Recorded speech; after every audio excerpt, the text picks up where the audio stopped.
Welcome to Sports Connection. I'm Darrin Joins, Williamson County Schools Athletic Director.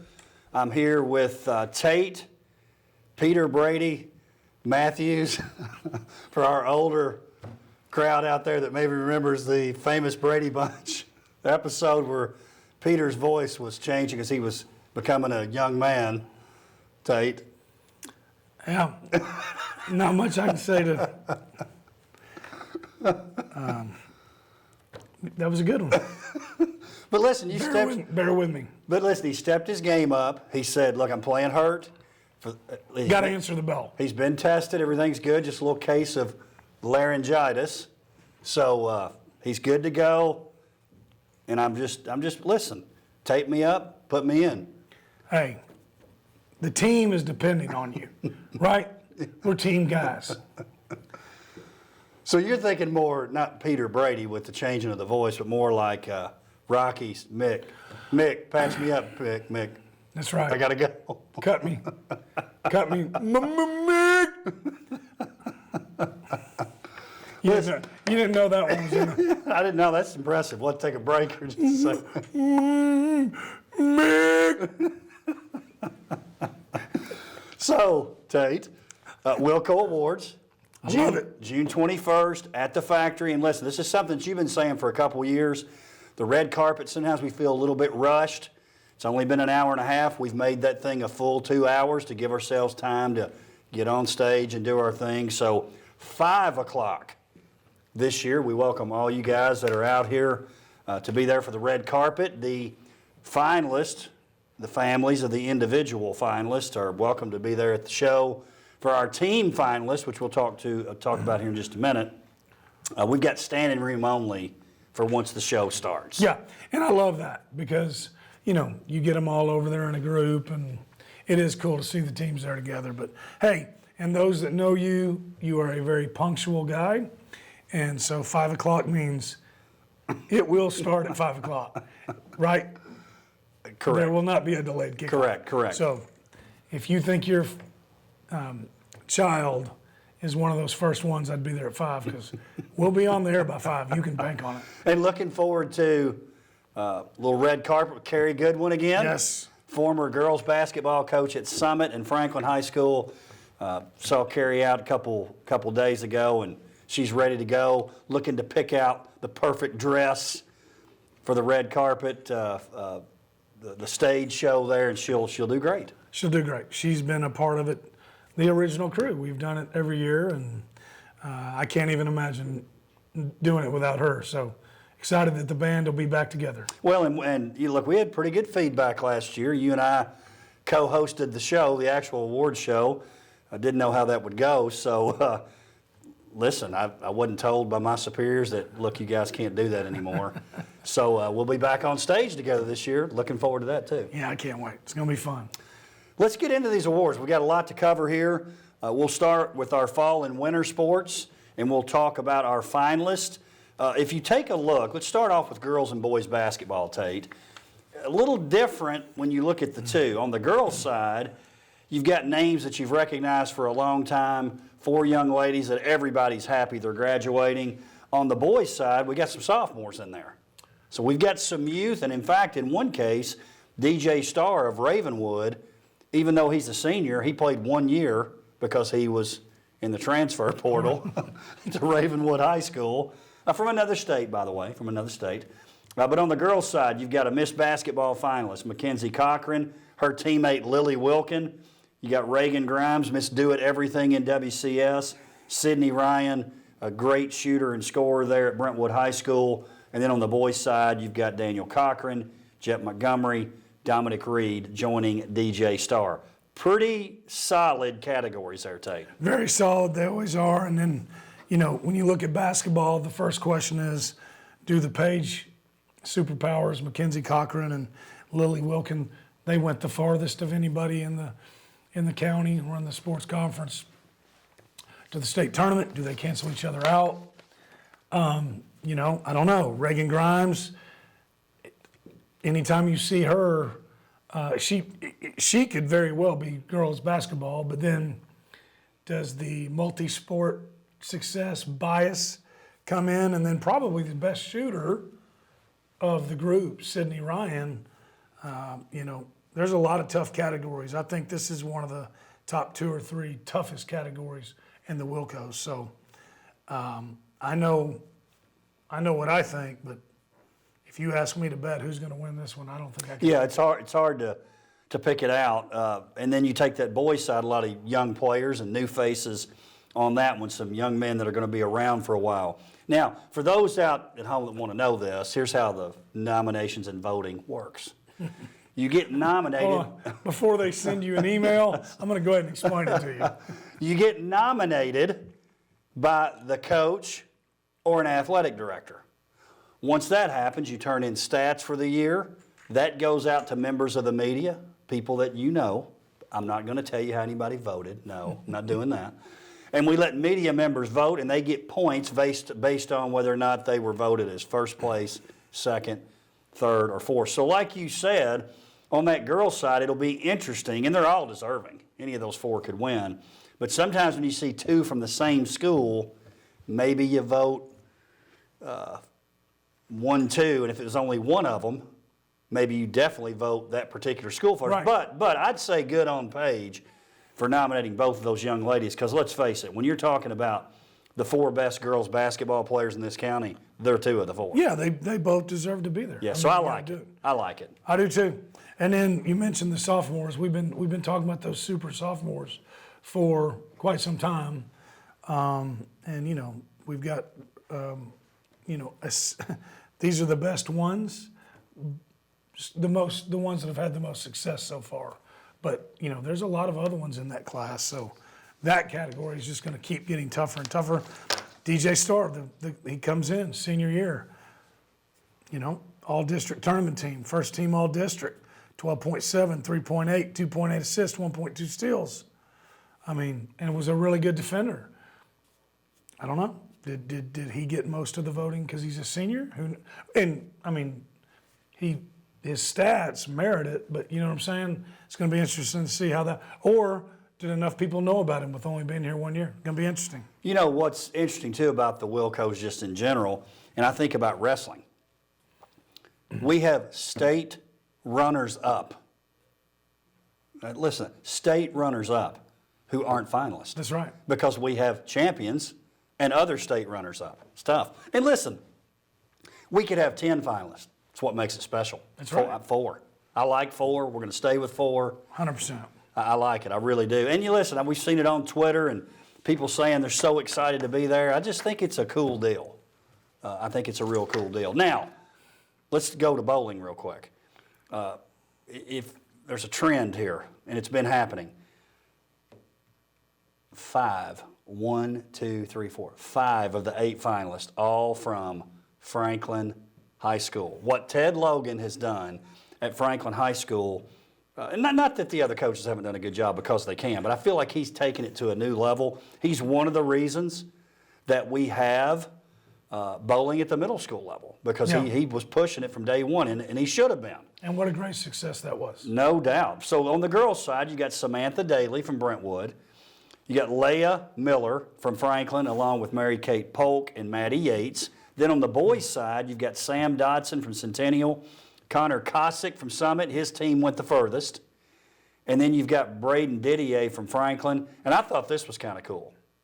Drew Whalen from Franklin, who is also a finalist in baseball. That's right. That's pretty big time now. Huge. And doesn't it give bowling a little more legitimacy? Let's face it. No doubt about it. Sometimes the thought of bowling is I'm over here drinking Cokes and have a pile of nachos while I'm playing. And I have seen that a couple times, by the way.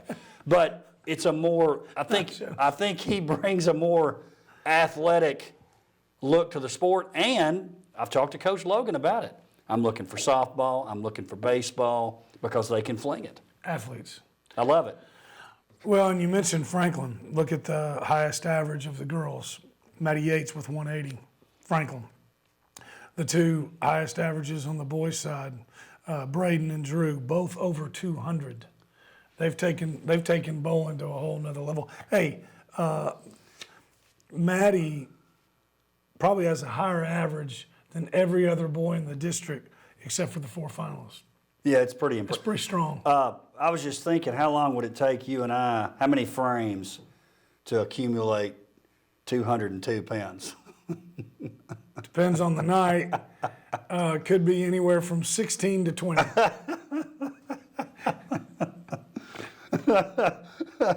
All right, let's talk a little cross country, another sport that we're just so dominant in. How about these names? Girls side. Sophia Boutros placed 4th at the state meet. Lydia Cromwell, 6th. Janie Halterman ran the fastest 5K of any Williamson County girl in 2021 by over 20 seconds. Cersei Mooney finished 9th at state. Then on the boys' side, you've got Brody Chapman, 5th.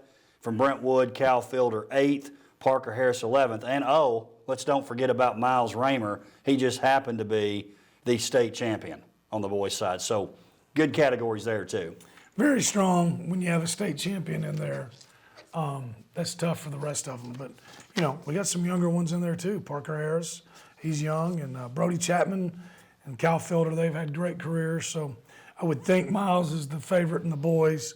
And then you got to kind of give the tip of the hat, maybe, favorite to Janie Halterman on the girls' side. But you never know. I mean, all of them had great careers. Well, and here's what's great years. Here's what's great about this. In most of these categories, you could argue different winners. Right. It's not that obvious. No. It's got to be this person. I don't know. Let's talk football, and we'll do this as a group. So we give a defense, an offense, and a player of the year. And as you look through these, to me, the big question is, can Summit pull off the trifecta with 3 different players? Here's what I mean by that. Keaton Wade, who's probably the favorite for Defensive Player of the Year, Summit High School. Offensive Player of the Year, Brady Pierce. I love that Brady got the nod because of what he did on the offensive end. And then Football Player of the Year, Destin Wade. Do they have a shot to win all 3? Do they have a shot? Yes. Do I think it happens? No, because I don't think Destin. Oh, yeah, that's right. No, you're right with Brady in there. Yeah, they got a heck of a shot.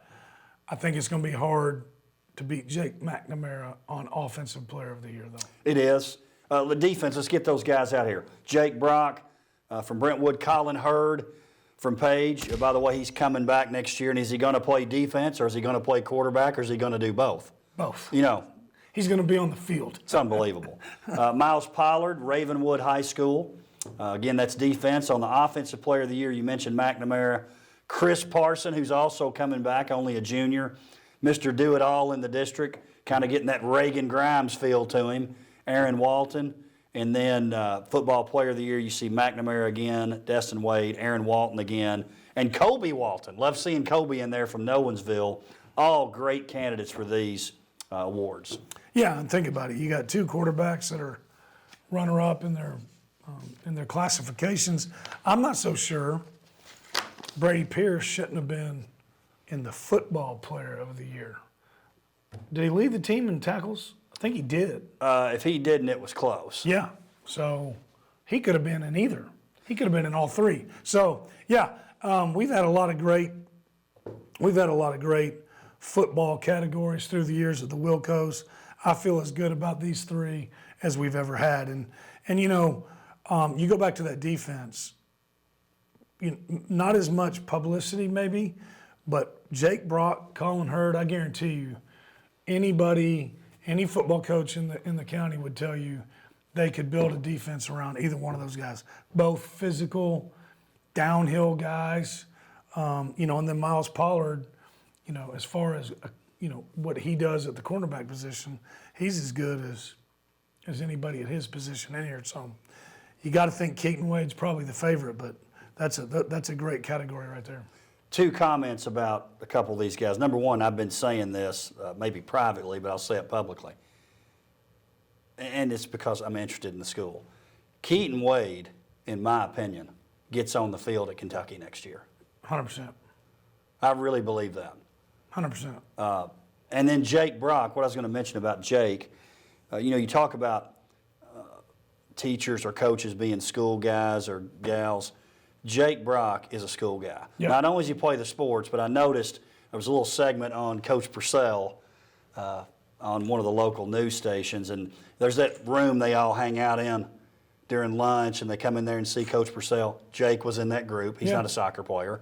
And then Jake, you see him showing up at other sports at the state tournament. It's just, what a great dude. No doubt about it. And obviously it was his mother's that was the reason. 100%. I mean, but isn't that most of us? Well, and, Coach Bond and Coach Crane were new this year. Yeah. Listen to the way those guys talk about him. He's a kid you want to coach, man. He's a team guy, school guy. He's a foxhole guy. That's who you want. He is. Let's talk a little golf. And real quick, maybe the most versatile guy is Aaron Walton. Correct. I mean, you could start him at almost any position on the field. Yeah. Yeah, you could. Pretty good basketball player, too, even though he didn't play. Okay at baseball, too. Yeah, he's all right. Let's talk girls and boys golf. Now, this one, it's going to be hard to beat Miss DePaulo now. She's the state champion. We witnessed that in person, We witnessed by the it. way. And, I still remember on her, when she came off the course that last day, she was so mad. Her parents were trying to congratulate her. She was so mad she didn't birdie that last Right. hole. And what did she win, by like 3 or 4 strokes? Yes. I mean, it was over, but she was like, I didn't birdie the last hole. Love that about her. Brooke Brummett, also the QB1 for Brentwood flag football. Piper Davis, another name we've seen quite a bit. Hannah Ruth Walton, who will be back for Coach Craig and his squad. And then on the boys' side, I think it's not quite as clear.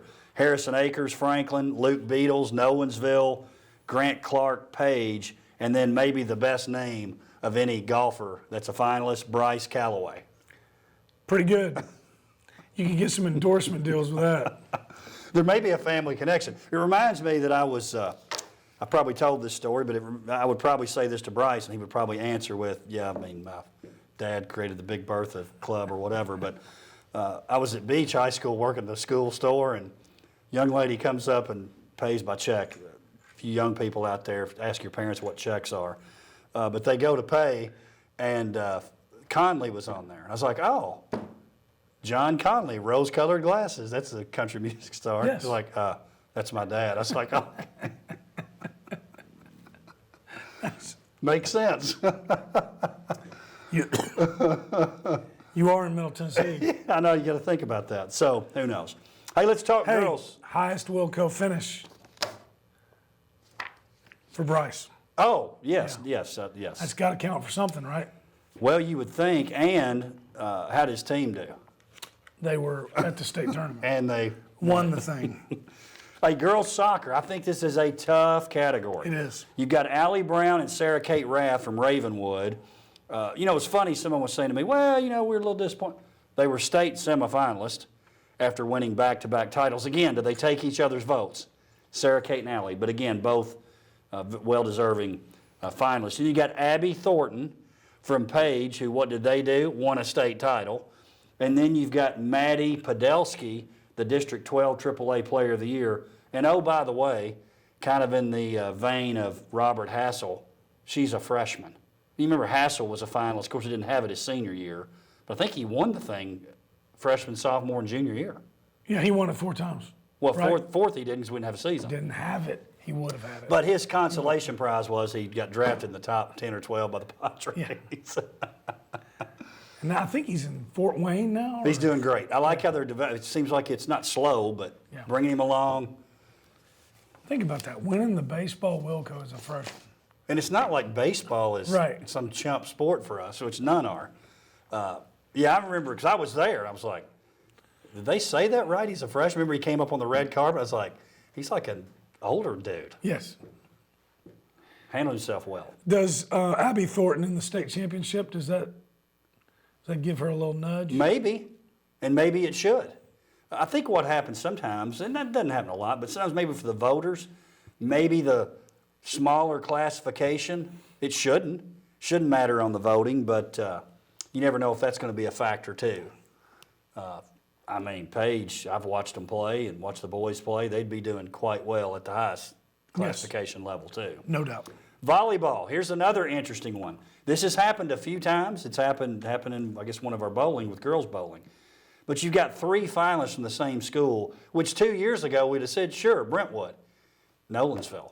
The thing about them, too, and we'll talk about Coach Young here in a minute, I think it's maybe as impressive as any team that we have in WCS, that they jump from 2A to 3A in volleyball, which has been such a dominant sport in Williamson County for so long, and they win it. Yeah. And I think that's why you see a well-deserving Mamie Guthrie, Maggie Rickert, and Avery Young all as finalists, along with Kennedy Riggs of Ravenwood, whose team made it to the final, losing to Nolensville. Yes. Good category. Good category, tough category. Rickert, a junior, so, but Mamie Guthrie and Avery Young, I don't know how many wins they have leaving Nolensville, but it's a lot. And, I mean, 3-time state champions, you can go with either one of them. I know Avery was a state tournament MVP one year. Maybe might have gotten it the other year, I don't know. And then, like you said, Kennedy Riggs, she was the best player on the second best team. So, I don't know. And then you talk about Nolensville coming up and winning. We've talked about that for years. No surprise, though, because all the non-district games that Coach Young, when they were in AAA, scheduled, were all AAA. Ravenwood, Brentwood, Siegel. He'd been prepping for this. No surprise. Well, that's a great point you're bringing up. It wasn't like they didn't think they belonged. They already knew they did. They're like, we've played these people, and it'll be fine. Right. So that's a great story. It is. It really That's is. tough. We just talked about, and the other ones do too, cancel each other out. Well, what do 3 do? I don't know. Again, We'll find out. I have no way of guessing that one. Nothing would surprise me. And all would be well-deserving. No doubt. Let's take a look at wrestling. You talk about a sport that we're on the rise. Of the 8 finalists, 5 are state champions, 3 runners-up. On the girls' side, state champion Brooklyn Long from Independence, Kaylin Thomas from Ravenwood. Then you've got Riley Lent from Independence, who was a runner-up. Emma Stevenson from Summit, who was a runner-up to Brooklyn Long. So, hey, what are you going to do? Emma just couldn't beat Brooklyn. No, That's she couldn't. it. She beat everybody else. That's it. Then on the boys' side, you've got Jacob Clevenger and Kendrick Curtis, both champions from Fairview. Jarvis Little, a sophomore from Summit, gets their first state title. Will Parcell, a runner-up. But what did he do leading up to that match? He was 62-0 before that match. So, again, well-deserving, and nothing would you take a look at Will. He's the only runner-up, but you could certainly make an argument for him winning the Willco. He was 62-0 until that last match. Yeah. That's tough. It is. Well, you look at, Clevenger, he was 30-2. Right, and his losses were to a couple of state champions, one in a different state. And that used to kind of be 30 wins used to kind of be the gold standard. We're talking about 62 wins in a season? That's 2 seasons. Incredible. Kendrick Curtis had 61 wins. Yeah. But Clevenger had some injury issues, which almost makes his more impressive. Yeah. He had half the matches. I'm telling you, at that state meet, because I was there watching it, that dude peaked there.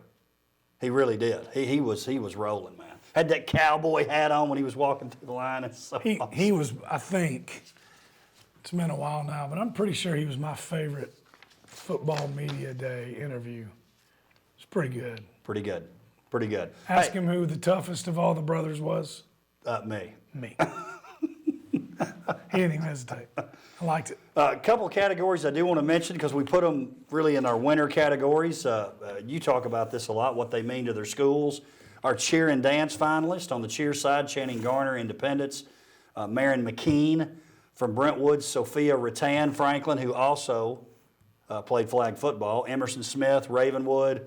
On the dance side, Grayson Beard, Franklin, Riley Kate Green, Brentwood, Madison McCullum, Nolensville, Hannah Hodgins, Centennial. What's cool about this, when you read their bios, and they're lengthy, it's not only their performance, whether it be as an individual or on their teams, but what they do in their schools. Yes. It's almost like and school spirit is not really, doesn't do it justice.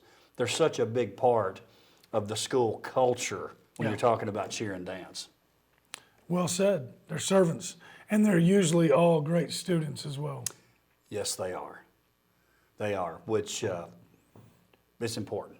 Yeah, student athlete. Let's move to baseball. Here's one where there's some people left out that you could definitely make arguments for, one being Aaron Walton. Yep. But you've got Blake Beavis, Ravenwood, two-time finalist. Eli Lamb, what's Eli do? Takes his team to the state tournament centennial. And that game he had against Summit, where he threw 5 perfect innings in the region first round, that was pretty good game there, Eli. Ethan McIlvain, who I think for him would say, I had a little bit of a down year, but you know what he did this year? He gave up 17 hits the whole season. Had a perfect game. He gave up 17 hits the whole year. Yeah. That's pretty decent. And he pitched, 36, 37 innings. And then you got Drew Whalen, we talked about from Franklin. He was the 11-4A most valuable player. So, man, another strong category. I think you could argue any of these guys winning. Do you think that Blake and Eli's postseason success maybe gives them a little edge? Maybe, and people talk about that. I think it should. I do too. I don't think any award should be voted on until it's over. Because you see sometimes people will win an award and they'll say, they should, but they're voting before the year's over. So if you vote before the year's over, sometimes different people win. In my opinion, the season is the season. Right. You've got to get to the end before you vote on it. And some people, we've all seen them, where you have young ladies and young men who, when the bright lights are on, they go to another level. And I think it's well deserved to include that. I do too. I always hated that about the Heisman.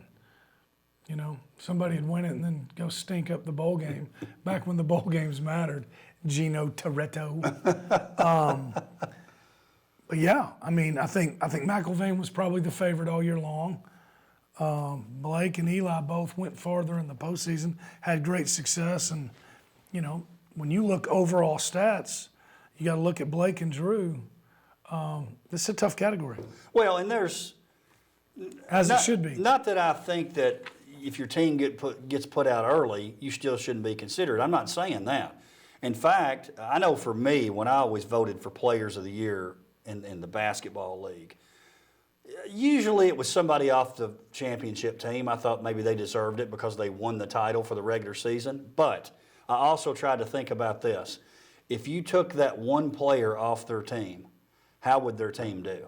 And I think about this with Reagan Grimes in basketball. Now, again, this is no offense to her teammates. I'm telling you, if she didn't play on that team, different team. I don't know if they win 10. And that, again, I'm not dogging their team at all. Had a great year, made it all the way to sub-state. I think she was that good. Yep. Well, she was. So I'm guessing what you're saying is when Michigan State beat Indiana State, Larry Bird was your player of the year. Well, because I love Larry. He was going to be player of the year no matter what. Left Bird.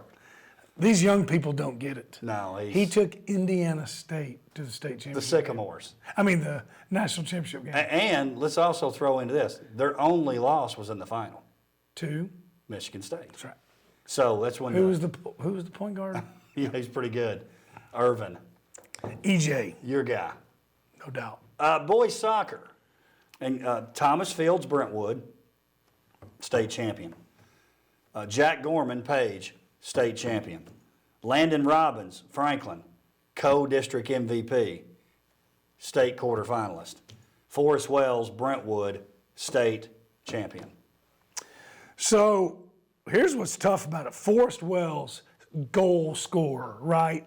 Attacking, kind of like a skilled player in football. Those guys get most of the publicity, right? Landon Robbins, goal scorer, athlete, attacker. When you look at what Jack Gorman and Thomas Fields did from the goalkeeper position, Jack Gorman is leaving Page with the least amount of goals given up in the history of the program. You're good at this. I noticed you've been using pitch a lot, soccer pitch. Clean sheets, most clean sheets in program history. You know what that is? Yeah, nobody's scoring. Dang right, clean sheet. So, and then you look at how many shutouts, scoreless games that Thomas Fields and Brentwood had through the year. So this is tough for me, man. I feel this is kind of like in football. You know, Forrest and Landon are the quarterbacks, the wide receivers, the running backs, but I don't know, man. Hard to argue with what those two goalkeepers did. I think that does give them the advantage because it's a little more flashy, so to speak.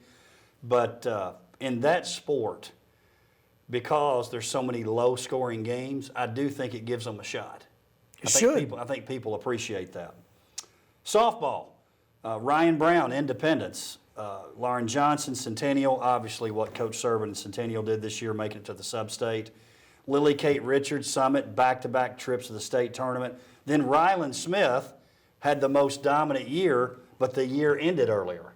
So it'll be interesting to see how that voting goes. And really, probably as much as anybody, I'm impressed and glad that Ryan Brown got in there because her team didn't quite do what the other teams did. Not that they had terrible years, but it just talks about the year she had. Average like 627. That's pretty good. Yes. That gets you in the Hall of Fame. I mean, 42 hits, 7 home runs. And I still say, before it's over and before he leaves, our man out there at Indy, they're gonna. I feel the rise coming because what he did at Dixon obviously was unbelievable. He's one of the best in the state. Yeah, she had an unbelievable year. District offensive MVP, committed to Mizzou. So you're right. I'm glad Ryan got in there. But without a doubt, the story this year was Centennial, Summit, and Nolensville in softball. So that's a tough one, man. Ryland Smith had to have led the way in strikeouts, but you can't argue with what Lily Kate did. And then with what, obviously them going to the state tournament. They played longer. And then Lauren Johnson leading Centennial to what is by far the greatest season they've ever had in school history. That's a tough one. And they've got some people coming back. Yes. So they're going to be good again. They plan on being back. Girls and boys tennis. So obviously this is pretty strong because if you talk about tennis, we had the girls champion, the boys runner-up. We had the 2 individual runners-up in singles. Then you have Fairview, who has a state semifinalist doubles team. And then you've got Franklin, whose girls pair wins the state doubles. So obviously a great category. On the girls' side, you have Disha Javagal from Brentwood, Lisa Messier of Franklin, part of that state doubles championship team, Grace Stout, and then you've got Victoria Vorinkina, Victoria from Centennial as the finalist. And here's the thing that I think people would go, well, Stout didn't play all year. She was injured. Yes. And didn't play to the end, but she did okay. She makes it all the way to the state championship after taking care of business at district and region, and it takes 3 sets to beat her. Yes, that's her only loss. So, Yeah, she belongs there. no question. I'm glad the voters, because again, if it's a regular season award, no way. But she got it done when it mattered. Right. And credit to her. That's the thing about tennis too. If your team's not great, which she plays on a great team, you can still do it because there's a team tournament and an individual tournament. You feel my passion on tennis. You're getting a little amped up. I love tennis. And Well, I'm going somewhere next because I know you love tennis. And you love doubles. love doubles. So, Messier, does she get dinged a little bit for being a doubles? Huh? Well, in the Or- tournament, yeah, right. Well, if she would have chosen singles, she would have had a chance too. Because you look at her, look at this record of hers. She had a 14-1 record, 3-0 against the top 8 individual singles qualifiers. So the ones that made the tournament, she was 3-0 against them. Right. And then over her career, and it's not a career competition, even though I think people think of that. This is 2021, 2022. She was 40-2 in singles in 3 years. Oh, yeah. No, she was obviously a great singles player, but the state championship came in doubles. That's what I'm asking. That's Yeah. right. So, Maybe it matters. We'll see. Boys side, Patrick Delves, who is definitely the heavy favorite here, only lost in the final. Didn't lose one team singles match. That dude's a competitor too. yes. Sam there before. Frank, Fairview, only a sophomore. plays for his mother out there. He's doing a great job out there coaching Fairview. A state doubles semifinalist. Played one singles and one doubles all year. Evan Lee from Brentwood High School, who right there with Delves, and he's only a freshman. And then Jackson Stone from Ravenwood, another quality player. Great finalist in both categories. Looking forward to seeing what happens. I think it's probably Delves on the boys' side in terms of being the favorite, but on the girls' side, I don't know. I don't know what happens on the girls' side. I agree. Are we predicting? Well, if you want to, yeah, sure, why not? I agree, but I think Messier is going to come out on top. We'll see. Obviously, it's a sport that's near and dear to our hearts. We're down there sort of working with TSSAA to run the track. Yeah, we're guest media members. Girls and boys track, and I know where your head's at on this. You're a big believer in the decathlon and the pentathlon. So on the girls' side, that's Elise Dobson. She's state champion. Sophie Yount obviously did okay too. She was the runner-up. Then you got Reagan Grimes, shot put and discus state champion. Also ran a leg on the 4x100 meter relay. Yeah, so you think about that. Right. You're winning the shot put and the discus, and you're running the 4x1. I don't think I've ever even heard of that. Correct. And then you've got Claire Stegall, and by the way, you see what Claire just did? She was at some kind of meet nationally, and I'm assuming these times count. She ran the fastest 1600 ever in this state. Freshman. Is incredible. So you could argue for her too. Did you see that? I know we talked about this, but she wins the 1600 by more than 15 seconds and the 3200 by 8 seconds. You and I talked about it when we were there. It almost didn't look real that this could be the state final, and she's literally cruising to the finish line. Wasn't even close. No offense to any other category, this is by far the toughest category for me. I don't know how you pick that. I mean, think about it. You've got two of them that won 2 state championships. How do you argue against that? The freshman you just talked about, she dominated. It wasn't even close. You mentioned if there had been another lap in the 3200, she would have lapped them. Maybe another half lap. But then you got the state record holder in the discus who won the discus and the shot. And you're right, she runs not the 4x8, the 4x1. Could have been on the 4x2, I'm sure. So that's got to count for something to me. Elise Dobson, she dominates the pentathlon. It's not even close. There's 5 events. She won 3, runner-up in 2. Sophie came in second. It's a tough category, man. Tough. Boys track, you got Aiden Carter, the decathlon state champion. Cole Combs, state champion discus for Page High School. Mason Green, Ravenwood, who just dominated all year, really, when you're talking about the shot put in the discus. And then Sterling Weldon. Here's what I think's interesting, and I know we keep talking about this. So we've got 8 finalists. Brentwood's boys finished 3rd, our best finishing boys team. Brentwood's girls finished 1st, but they've only got 2 finalists. Nolensville has 3. I think that speaks to a couple of things. Number one, the rise of Nolensville, and really, and I know you say it, was it death by 1,000 paper cuts or whatever you say? The depth of the Brentwood team is pretty. What I'm saying is, you might see Brentwood not win either one of these. Although I feel like Aiden's probably the favorite there on the boys' side. Yeah, I think. But they still, on the team side, they're there. Oh, yeah. Yeah. No, they're there. They're right behind them. Yeah. You got to give the decathlon the credit it deserves, but then you look at Sterling Weldon. I mean, he's a state qualifier in 4 events. Nice meet, Sterling. Gosh. And we watch that stuff, and I know they've got spread out appropriately, but you wonder sometimes how they do it. I mean, that's taxing now mentally and physically. No doubt, yeah. To have to keep stepping it up. I mean, it's wild. That brings us. It's going to be fun. It's going to be fun. That brings us to, which these are fun awards. And we've talked about all these individually, But female athlete of the year, you've got 3 from Ravenwood. You've got Grimes, Rath, the soccer player, Kaylin Thomas, also of Ravenwood, wrestler, track, played flag football. Rylan Smith, who was dominant in her sport from Nowensville. Then on the boys' side, you've got Blake Beavis of Ravenwood, the pitcher. Jacob Clevenger, Fairview, does it all at Fairview.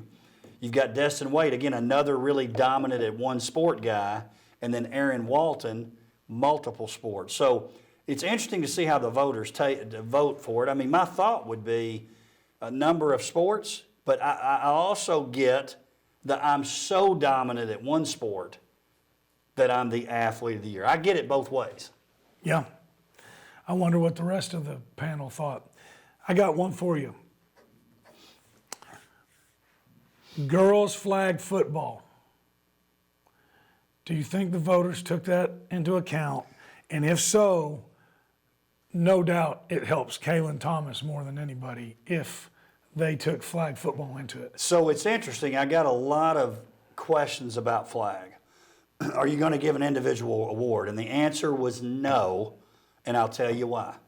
And I think once it becomes a sanctioned sport, and it will, this stuff's going to go away a little bit. I thought what was so special about it this year is we didn't talk individual accolades. We could have done a player of the year, right? We could have done... I think it was her. You think what? I think it was Kaylin Thomas. Oh, if you had yeah, probably. But my point is just the purity of playing for the fun of it and the excitement of it. As soon as you start giving individual awards, and you should give individual awards, right? You should. It does take that away from it because you naturally start thinking about yourself. But I'll say this. You mentioned Magic Johnson earlier. One of my all-time favorite quotes that I actually used with players on my teams over the years. Magic Johnson. He said, it's funny. When you focus on the team and the team winning, the individual awards naturally follow. Well, obviously, not only was Magic a great basketball player, but he was also a great leader, would have been a good coach. The guy gets it. So, yeah, I like that quote as well. Well, and it's funny because, you know, as players, you know, you can give the lip service to it. But Magic Johnson meant it. No doubt about it. He could have cared less about that individual stuff. No, well, the former host, the former executive producer of this show and I finally just don't even talk about it anymore. If Magic Johnson wanted to score 30 points a game, he'd have scored 30 points a game. I agree with that. I agree. But what made him better for his team was not to score 30. That's right. In his rookie year, if anybody wants to remember, Kareem gets hurt and he scores 42 in the game-clinching game, and he was shooting the sky hook. Played center. I mean, so... Never fear. That's where never fear EJ's here. Yeah, he's tough. Jordan's still a better player. But Magic, I like Magic on my team. Here's the way I would compare them. Magic can make guys better that maybe aren't as good. Jordan is so good, he makes the team better. They make their teams better for 2 different reasons. Yeah, they're, in my opinion, the 2 best ever. I like Larry too. I do too. I just think those 2 are better. Female Sports Coach of the Year. Great candidates here. Ron Brock, basketball, Final Four. Nathan Clapp, Page Soccer, champion. Joe Fedoris, Brentwood, champion. Brett Young, Nowensville, champion. Pretty good category. On the male side, you got Nathan Clapp again, champion. We mentioned that before for Page Soccer. Brian Coleman, Charles Rathbone, both football runner-up. And then Mike Purcell, Brentwood, state champion in soccer. Great candidates there for Coaches of the Year. So both categories you're going to have, to your point earlier, you're going to have state championship winning coaches who don't win the Willco. And you have state champion winning coaches who aren't finalists. That's what happens when you win 8 team titles. Hashtag means more. Apparently it does. Female sports teams of the year. Brentwood gets cross country and track on the girls' side. Nowensville volleyball, Page soccer. Those are your 4 finalists. They all have something in common, state champions.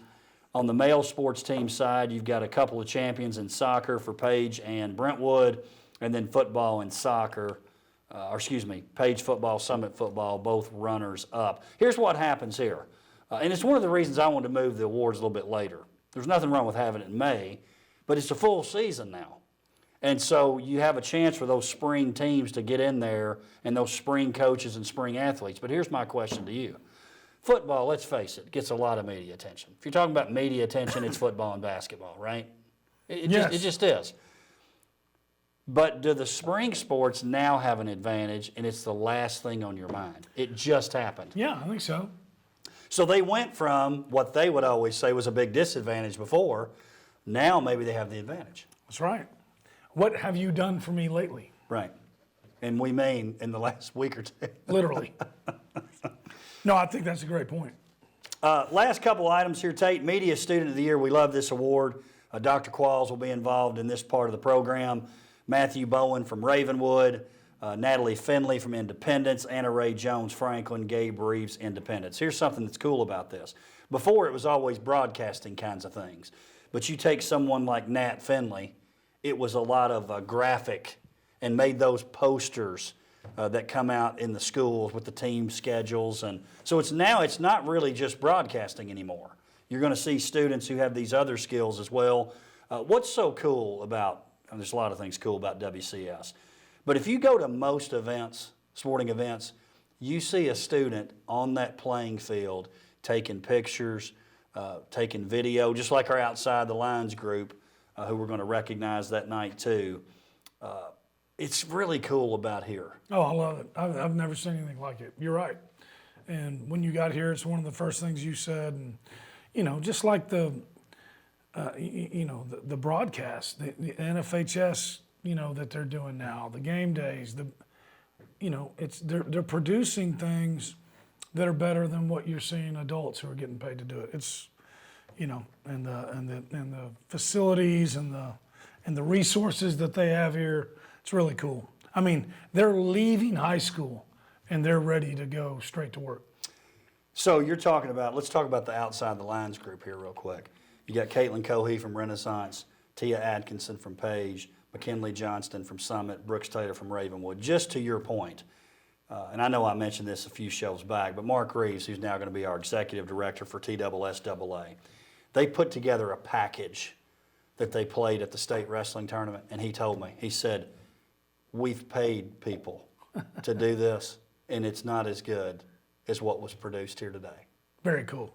I mean, it's impressive. Yeah. It's really impressive. Okay, a couple other awards that we don't really have finalists for. We're just going to announce them that night, but we're also going to announce a Student Athlete of the Year, multi-sport athlete, male and female. Love it. Last year we did just multi-sport. We said, hey, let's pick one male and female. John Mayer Builder Sportsmanship Award, we appreciate them. Will give us $5,000 to a student to present that night. A Sponsor of the Year, Mathews Team Sport was the winner last year. Courage Award, always a tearjerker, tends to be that part of the night. A Legacy Award, Dr. Jeremy Qualls was the first winner last year on that particular award. And then our Director's Cup, which is kind of the last thing. These schools have been the most dominant. We do a couple of different divisions. Our largest schools there make up the top 6, and we call that Division 1. The 3 smallest schools are Division 2. I think Brentwood and Page have a shot. Not a whole lot of suspense in that award this year. Hey, I would mention too, and we appreciate this once again, and we'll get this out for you. The folks here at WCTV are going to help us out. We'll live stream that event again. Not only for the people that can't be there live, but to go back and watch it later. So we appreciate this crew, what they do, not only for that event, but all year long. Very much appreciated. Oh, they're the best. They really are. Couldn't do it without them. Putting up with us. They are some of the most patient people I've ever been around. I mean, even though obviously the talent level out here on the desk is, I mean, you really can't mess this. Go back. YouTube would say differently. I mean, I say, look it out, it dates us actually. It's the longest running show on WCTV. As I say, were the Simpsons of WCTV. So whether it was YouTube would suggest differently to what you said. whether it was ring staff, Daniels, the team of Qualls and Mathews, or this current team, yeah, you're probably right. It's probably them making us look better. We will be off next week. The next time we're together, we're going to be talking about the Willco Award winners, which again is coming up here in a couple of weeks. We're going to be excited about that. And then once that's over, Tate, we're just going to start all over again.